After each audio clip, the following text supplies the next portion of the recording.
Back to another album review.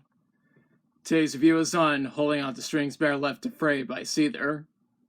This is the fifth studio album by Seether and is a follow-up to Finding Beauty in Negative Spaces, which I talked about last time. This album stands out by being the only Seether album to have Troy McLaughlin on lead guitar, since he left the band shortly before the release of the album. Troy would later go back to working with Evanescence, and he's still with Evanescence to this day.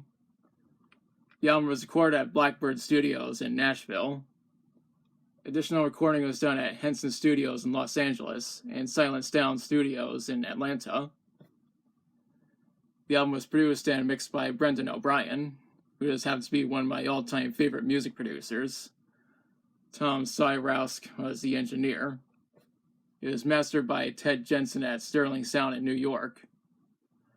The album was released on May 17th, 2011 on Wind Up Records.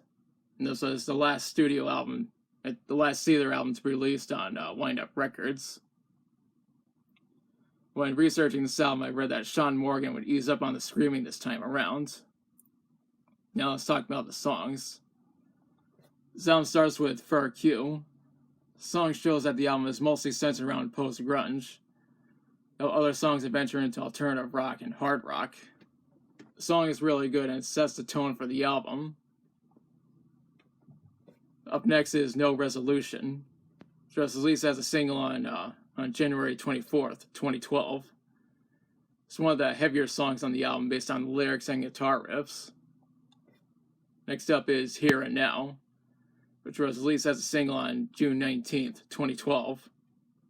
The song takes a turn towards the direction of alternative rock. I need to mention that Stevie Black is responsible for the string arrangements on the song. A music video was made, and I'll include a link in the description. The next song is Country Song, which was released as a single on March 8th, 2011. The single was later released in the UK on April 4th of the same year. Granted, this was before the album was released. There is a music video that was made, and I'll include a link in the description. Sean Morgan mentioned that this is not an actual country song despite the title, meaning that the title is a misnomer. Then again, he did mention that he wanted to do an homage to Nashville since the album was primarily recorded there. One of my friends said he didn't initially like this song, but eventually grew on him. After that is Master of Disaster. This is more in the realms of alternative rock and post-grunge, judging by the way it sounds. We follow up with Tonight, which was released as a single on June 7th, 2011.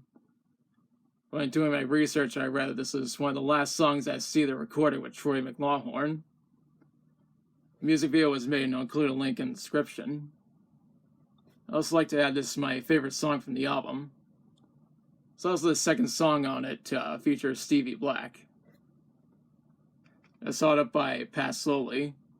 It's the third and final song on the album that has Stevie Black featured on. Next song is Fade Out. It's more in the direction of post-grunge, judging by how it sounds. It's another one of my favorite songs from the album. Up next is Roses. This is one of the softer sounding songs on the album, and it focuses more on alternative rock. Next up is Down. This has a slower pace than the previous song and is more in the direction of post-grunge. After that is Desire for Speed. Desire for Need. This has a heavier sound than the last two songs, and it's more in the category of hard rock. This album ends with Forsaken. I think this is the perfect song to end the album with, and it leans more towards post-grunge.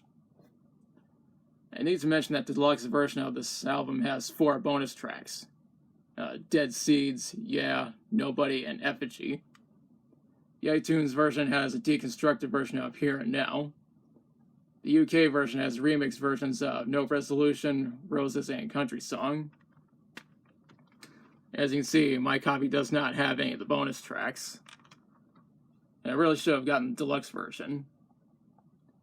When doing my research, I read this album peaked at number 2 on the Billboard 200, as well as number 1 on the US Top Alternative Albums, the US Top Hard Rock Albums, and the US Top Rock Albums.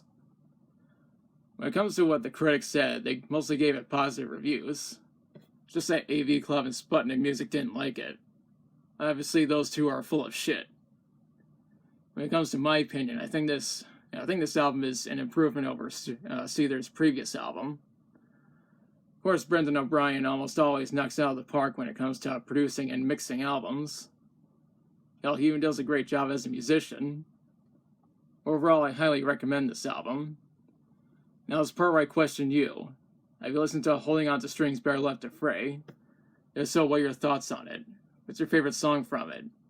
Was Brendan O'Brien a good choice producing and mixing the album? Do you think Troy McLaughlin made the right decision to leave Seether? Let me know in the comments. If you like the video, be sure to like, share, and subscribe. Be sure to press the notification bell to notify future uploads. Thanks for watching, I'll be back soon with another review.